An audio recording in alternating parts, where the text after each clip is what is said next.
Hello and welcome to Teenagers Untangled, the audio hug for parents going through the teenage years. I'm Rachel Richards, journalist, parenting coach, mother of 2 teenagers and 2 bonus daughters. Now this week I was hoping to have an interview with Matt Pinkett, who's the co-author of Boys Don't Try and the sole author of Boys Do Cry. But sadly there were technical issues, so we're going to have to try again. And that left me with a gap and no Susie. Now, Tammy wrote in to say, I feel quite depressed that I have to wait a week before getting to hear a new episode. So, Tammy, I don't want to leave you without something. Tiki has also written in saying, I just found your fabulous podcast, but I wanted to comment on tidying rooms, having been brought up in a very permissive, no enforced rules, but by example house. I now have few domestic or organisational skills as a 45-year-old. I think if I had some basics drilled into me when I was younger, for example, making my bed and picking up my clothes, domestic life would not be so chaotic now because all of those things would just be automatic. Wow. I think you've made the most brilliant point, Tammy, and I feel exactly the same way. I had a very chaotic upbringing and I was never really told how to do any of this. And I found trying to tidy my room really confusing because I just didn't know where to start. We're all walking the line between teaching important skills and trying not to destroy our relationship on petty issues that crush the natural instincts of our teens. Now, I don't want to revisit chores, but I did think this would be a good time to look again at pocket money and allowances. Now, back in episode 4, I explained my allowance system in response to a question by a listener. Today, you can re-listen to what I said. And it's more than 2 years on. I thought, why don't I have one of my daughters in to talk about how it's worked, what I might do differently, because there are things I'd do differently. Now, if you don't want to review the original clip, because you listened to it recently or for whatever reason, I've got a chapter marker in so you can just jump to my current thoughts. Here goes. So now on to Mark's question. What do I do about pocket money for my teenager? He's asking for an allowance, but I already seem to be spending a fortune on him while he doesn't really appear to understand the value of things. Susie, where are you with the whole allowances, pocket money? It's tricky, isn't it? And when they get older, they both have more needs financially, but they also have more ability to earn money. They do, yes. A very good point there. I mean, my friend's daughter and son both have weekend jobs. Yeah.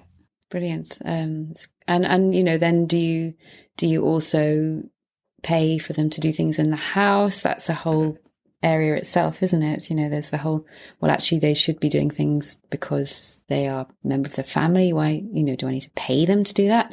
But then if I pay them, that's giving them an idea of, Well, the problem with that is that I have tried a little bit of that in the past, like, you have to empty the dishwasher. The problem is that then they assume that that's their only job. Yes. And then I get caught up in the whole, well, actually, I really want to do those things for you because it's kind of part of being a nurturing parent. I want to be able to bring you up a snack, even though I know you're perfectly capable of doing it yourself, or put your clothes away, even though if I leave them on the floor, you can do that yourself, whether you choose to or not is a whole different matter.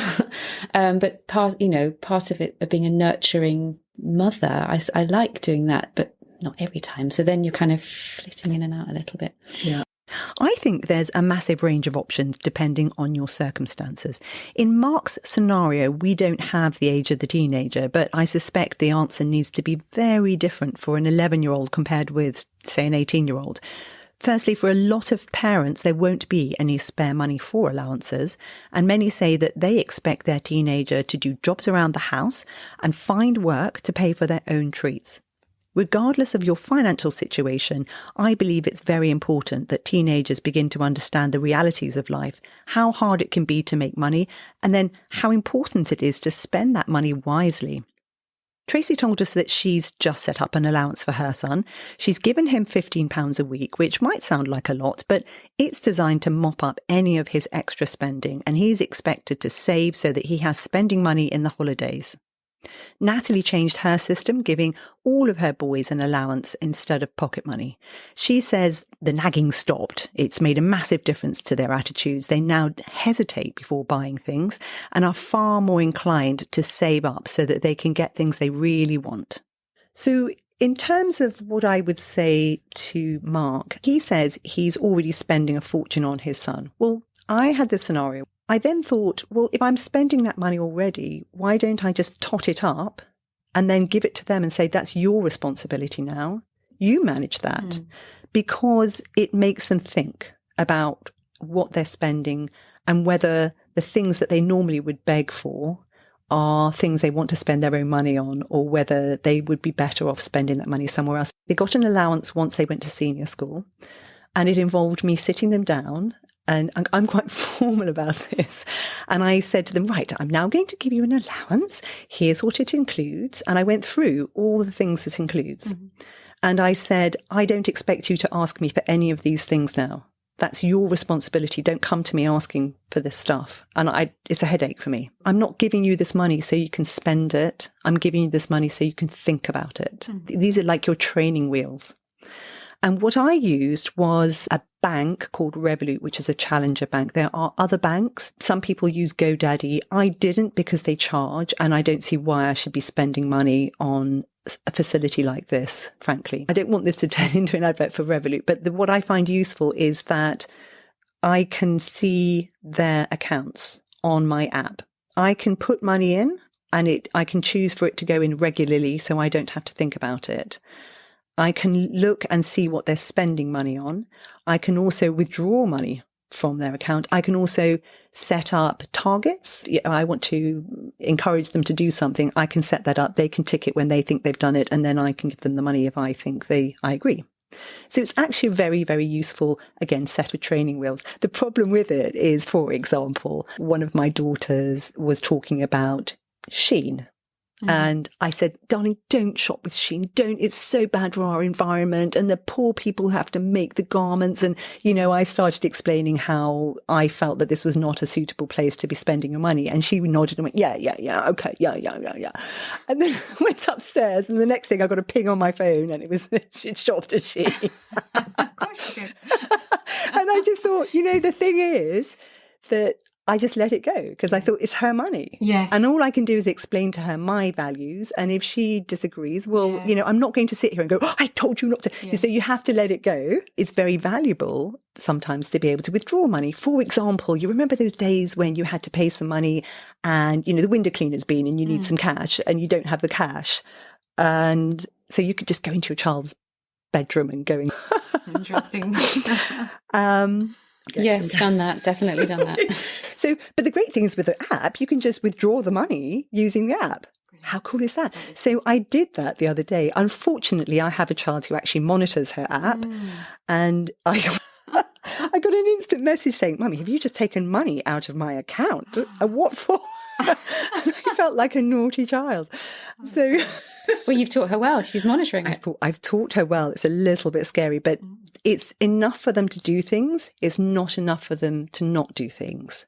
So they do need to supplement it from time. If they want more, I can say, well, you can wash the car. You can, and included in that, if they're sitting there and I cooked, we've had our supper, and I say, right, you clear up. And if they're going, I say, remember, you have all these allowances, and I'm not expecting things from you, but I do expect you to contribute to the house. Yes. And then no arguments. And then the other thing I did when one of my older children had this for a year was I said to her, so what about, a review? And she said, what do you mean? And I said, well, presumably you want more. And she said, I didn't know that was an option. And I said, So if you go to work and you've been given a salary each year, you should be trying to get more. And the reason for that is, number one, you're more experienced and more useful. And number two, there's something called inflation. I love this. This is brilliant. So I explained what index linking is, and that if you get given £10 this year and inflation goes up by £3%, then your £10 has now declined in value. So unless you start making sure you are keeping up, you're now reducing your salary. For me, this is an important training ground. This is a way to develop responsible adults who think about the various issues involved in money. Yeah, I need to write these down and do this. Then my daughter, she said, okay, so can I have some more money? And I said, no, you have to ask for it formally. And she went, what? And I said, yeah, so we'll have a review. I've given you this money for you to learn how to manage it. So let's have a conversation about how well you've managed it. Those are the parameters I've set, and you can ask for more. She said, well, can we do it on WhatsApp? I said, no, you can't. And she hated it. Yeah, absolutely. She felt tearful. And I said, I'm going to force you to do this because I don't want the first time you do this to be in a work environment where you're being evaluated. I'd like you to gain a sense of your own worth in an environment where I care about you, because at work, they may not. They may be trying to push back as much as possible. So we went through this negotiation, and she told me what she thought she'd achieved. And then I said, right, now I'm going to tell you. And I praised her for all the amazing things she'd done. And she was shocked. And I said, no, I mean, I think this is incredible what you've managed to achieve with your money. And, I can't actually fault it. It's been incredible, and that may not be the same with the other one. But, I said, so I don't have really any particular goals. I think you've done really well. So then she was thinking, what do I get for that? And I said, I don't know. What do you want? And she hadn't prepared. No, of course. So I said, well, stop this now. Go away and prepare. So she came back and tried negotiating and asking for more money. And I said, all right, I'm prepared to give you this much more, but it's not very much. And she went, oh, okay. And I said, oh my God, I haven't taught you. And I said, the point about a negotiation is don't make it just about one thing. Don't make it just about the money. Because if your employer can't give you any more money, then that's it. Yeah. You're stuck. Come to the table with other things to offer. And a workplace may have medical healthcare. They may have longer holidays. I don't know. You need to think about all the possible scenarios that are available in a workplace and also in the home. So what could I give you that would be valuable to you, but doesn't require me to give you more money? Brilliant. What did she say? Lifts to places. Yes. She wanted me to pay for hairdresser appointment, right? Which in a way does involve more money, but it was sort of a different thing. Yeah.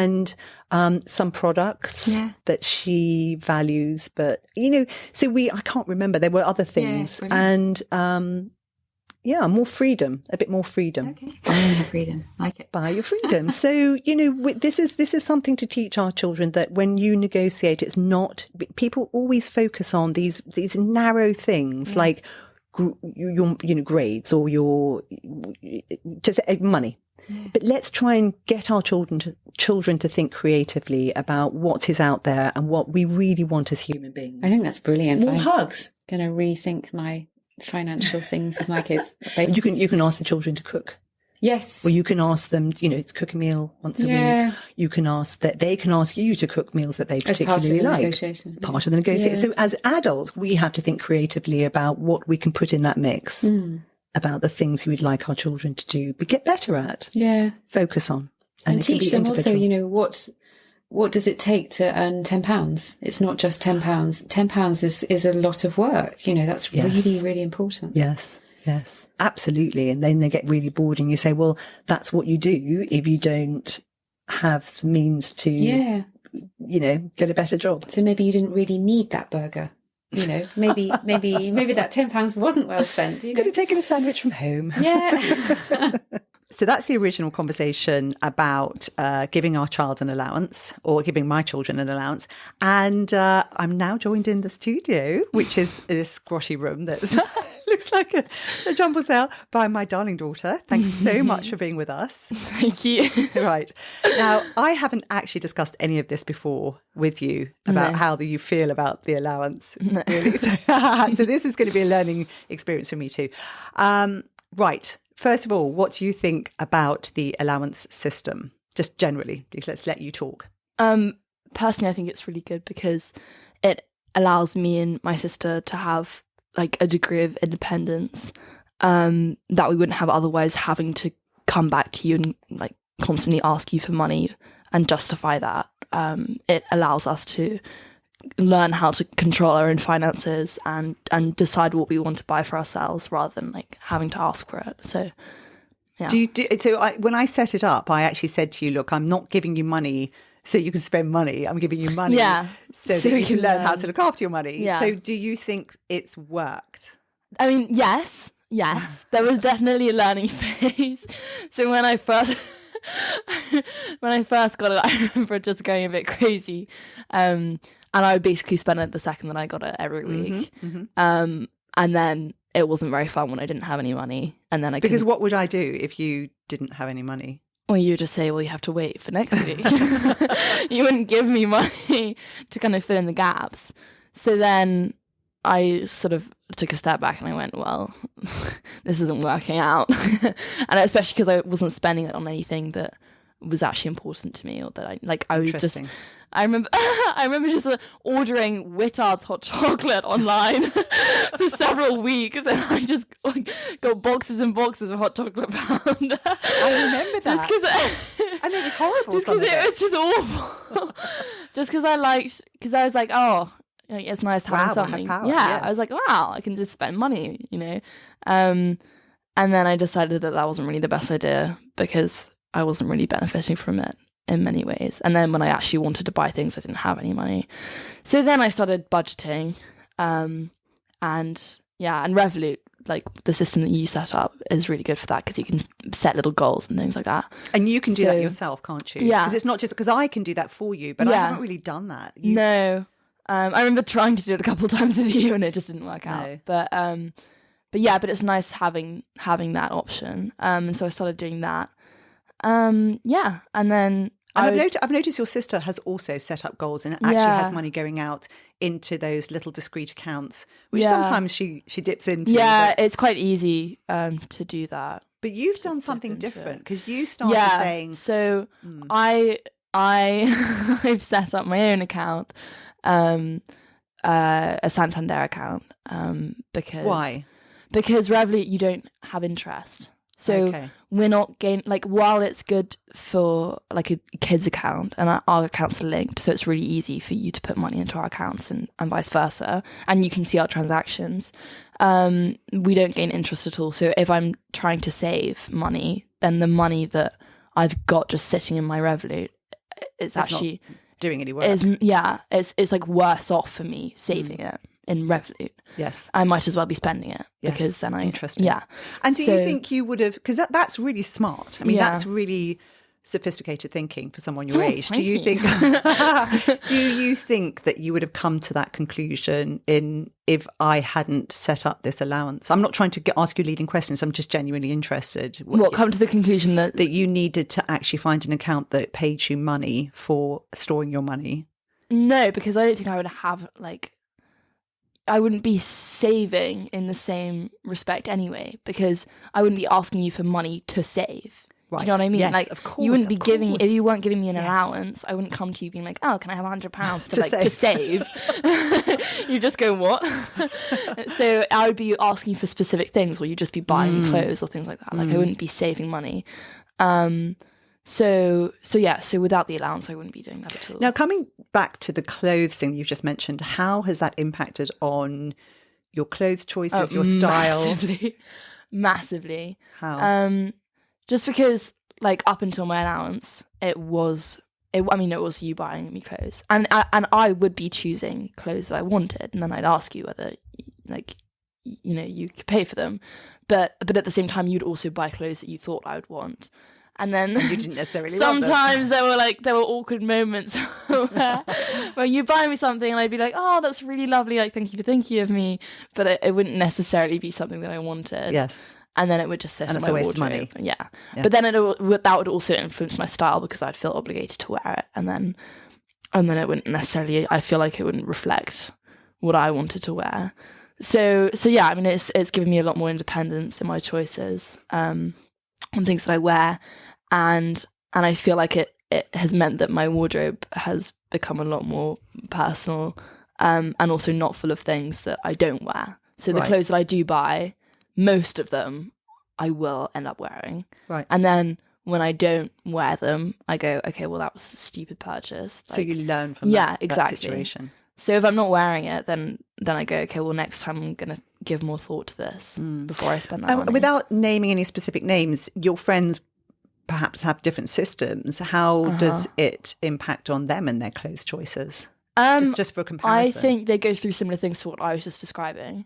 So a lot of them can sympathise. Like, a lot of them will be bought clothes by their parents that they won't end up wearing, or they find it very frustrating when they ask for money and then their parents will refuse, and they go, well, this is not working for me because I really want to buy this, and their parents will go, well, I don't want you wearing that, or right. Like they don't feel the same independence or freedom, right? So, and of course, as a parent, I have to be prepared to allow you to wear what you like. Exactly. Like, you've just bought some jorts, and I don't particularly like jorts, but they are cool jorts, but and that's your style. So of course I have to accept that.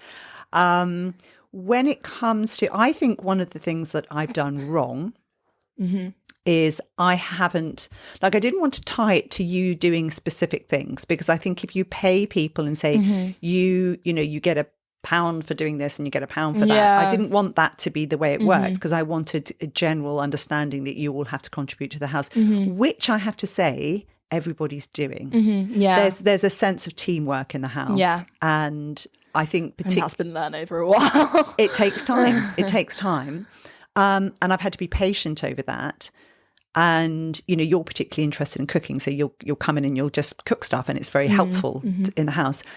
The thing I think I failed on, that's been mentioned by our listener Tiki, is that how can I explain it? I don't think I've put in place habits that will help you for the rest of your life. And I think I should have made those part of this system. Saying, as in, like, what? These are the sorts of things. Well, for example, like every morning you should put your duvet back, allow it to air, and that deals with bed bugs. So there are specific reasons why, not bed bugs, that it deals with, not that you've got bed bugs, it deals with dust mites. Dust might get killed from sunlight. And if you know that, then you know why you should. I remember Granny Pat telling us about that, actually, when we were younger. We used to do that when we stayed at hers. And then what's happened is those need to be constantly reinforced. So I should have made it a sort of, okay, these are the sorts of things you should be doing every day. And I haven't enforced that. And I think that's not helpful, because I think you need habits so that when you leave home, it's just automatic. You don't have to think about it all the time. What do you think? I think that's true. I think, but I think also at the same time, like, these are things that we can implement really easily. Yes. Like, it doesn't, just because we haven't done it our entire lives doesn't mean that we can't start doing it pretty easily. Like, it will take a while for it to become a reflex, but we can really quickly start. But I feel like it's now. Like, I had this conversation with your sister where I said, I think you're both at an age now where you need to be doing not things for me, but there are certain skills you need to actually get under your belt before you leave home, so that they're really easy when you're older. Because I was thinking about this and thinking about when I had to start running my own flat. And it's chaos. It's a disaster if you don't actually have specific skills that are really obvious. So, for example, wiping down the basin after you've used it, using the toilet, all those little things where I need to make sure that you have those as habits, and they're not something that I have to say, oh, by the way, have you done this? Does that make sense? Yeah. So that's one thing I would change about it. And I would actually codify it. Like, I'd have a list, and it wouldn't be, oh, you haven't done this, so therefore you don't get your money. Or maybe, I don't know. Maybe you make our allowance contingent on whether we strip the bed. I do it in one way, which is that there are certain things that I try to target. For example, I started missing mugs, and I discovered mugs in people's bedrooms. And I have said, I'm going to charge you £1 per mug I found in your room, which I think is one way of dealing with it. Yeah. What do you think of that? That's reasonable. I think it's reasonable. And also things like when people forget things, which your sister has done, you've done, there are certain moments where I'll say, well, if it's me having to drive all the way to get to deliver it, then I am going to charge you. Funny. That was so funny. But I think it's, what do you think? Do you think that's a terrible thing to do? No, I think that's really fair. I think it's really fair. This is the thing. I think my sister thought that was fair as well. She didn't think that was unreasonable. She's really reasonable, and I think. And also, when I've forgotten things, I've also just offered to pay as well. Yes, and also things like another thing I'm interested in is, what do you think about you having to sit down in a formal way and have a discussion about it? Oh, what, as in negotiate my allowance? I I think the first time I found it really stressful. And why did you find it so stressful? I think it was frustrating for me, because I'd never really had someone, what's the word? Like query that, like question my desires, or like question the validity of the things that I wanted, because in my mind it was all really reasonable, and then every single time that I said something, like, you made me justify it, and putting me on the spot, I found that really frustrating. But I think it was really useful, because it's made me actually think about why I want things. Interesting. And and it's made me much better at justifying my stance.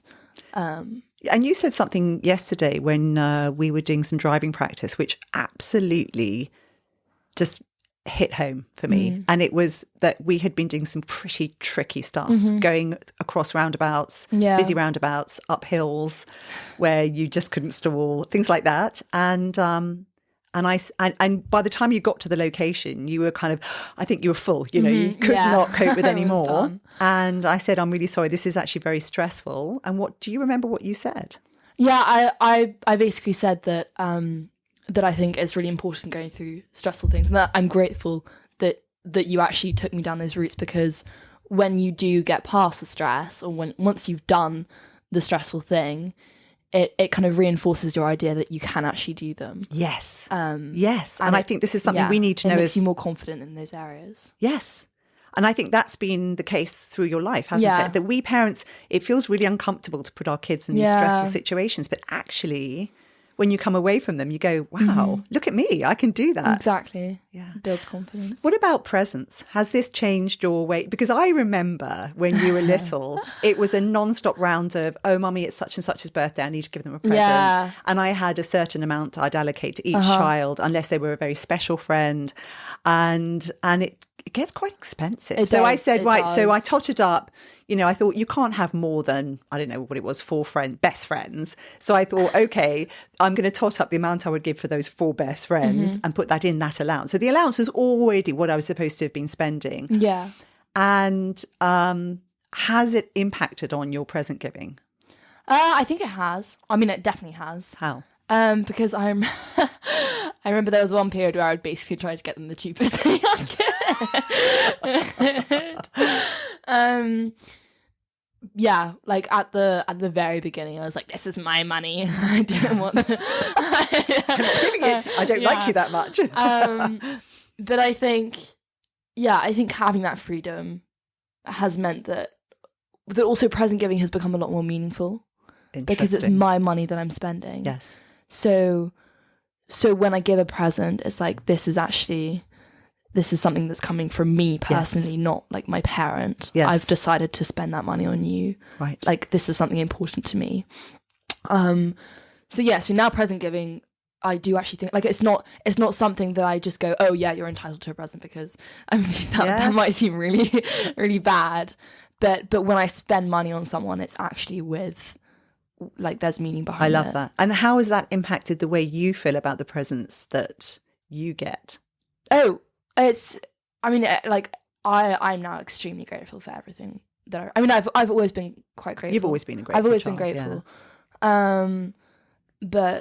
But I always think, to be honest, I do sometimes I'll receive a present and I'll be like, oh, this actually doesn't mean anything, because what you've done is you've just been given money from your mother, and then you've gone to like Oliver Bonas or something and just bought me that's the default. I was saying this the other day, it's the default. But I mean, I'm still grateful for those gifts, obviously, because someone's gone out of their way to buy me something. But it has changed my perspective on the presents that I receive as well. How interesting. So yeah. And if there was anything that you would change about the system, if you were, so there are other parents listening who might want to implement this or might be questioning it. Is there anything that you would change about it, or that you'd add to it? I don't think so. I think it's really good because each family can like tailor it to things that they like, to their lifestyle. So like, recently I negotiated with you paying for train tickets, because those have been something that like that I've been doing a lot more regularly. I've been taking train journeys. And those rack up as well. So I've been spending basically my entire allowance on train tickets. Yes. To go and visit people. Yeah, exactly. So it's great because you can just, it can flex. It's so flexible. And it's interesting with that, just so that other parents understand what we're talking about. You said, you're going and visiting friends and at the weekends and things. And my answer was, okay, I'll pay so that you can spend X amount of time with your friends, but they have to come here because I don't want to enable you to not be with me. Yeah. That's so funny. And if you want to do that, you need to go make your own money to do that. Yeah. So that, yes. And I hope you didn't feel I was manipulating you too much. I thought that was fair. And I think now that you're getting older, I would say I will index link things. We can discuss other things that you need, but I will also be expecting you to top up with jobs, extra work, because you're old enough now and it benefits you. Yeah. And incidentally, you went to your first work experience the other day, which was really a revelatory, wasn't it? Yeah, that was amazing. That was really good. I mean, it was just a friend's office, and just being in an office, you'd had an idea of what an office is like. And it wasn't the same, was it? No, it was a lot nicer than I was expecting. Right. And also you talked about skills that you've been learning from listening to an audiobook on being a super communicator, which then you could practice, and you saw other people and teamwork when people are grown-ups is very different to the sort of teamwork you experience at school, isn't it? I mean, that was the main thing that I took away. I didn't really learn anything about the actual work itself. I mean, I did a little bit, but it was mainly watching people work together in a team. Because group work in school is so different. So different. And actually managing different voices in the room and making sure that everyone's listening to each other, and it was just amazing, observing that. Yeah. Because I'd never really witnessed people working in that way. So I think that's one of the key things that we can do as parents, is to help our kids see over the hill, because you can't possibly conceive of what those things, working. No, I thought it was like a trading floor. I thought offices were like trading floors. I was fully expecting a really stressful, high intensity, ugly environment where people had a laptop and a plant, and that was their desk. That's so funny. That's so but it funny. Was Well, there are places. Oh like no, that, I know. Yeah. But yes, that's the thing. Unless you've actually started to see the reality, and that's why I think anybody that we know who can offer a day of just going in and seeing what that environment is like, whatever the environment, is incredibly eye-opening, isn't it? Yeah. Okay, well, look, thank you so much for joining me. That's it for today's episode. Coming up, we'll be talking about teen perfectionism, which is a topic raised by MHH something or other, somebody who left a lovely, lovely review.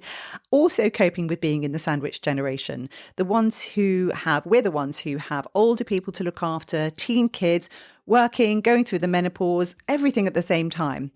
If you've enjoyed this episode, please share it with at least one person. I'm really noticing clusters of people popping up in various locations, so a massive thank you for doing this.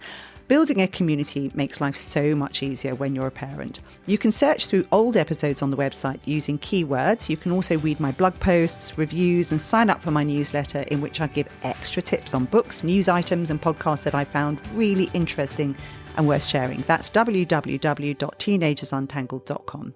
You can find me on all social media, although I'm better at some of them than others. That's it for now. Thanks for joining us. Bye-bye. Okay, I'm good.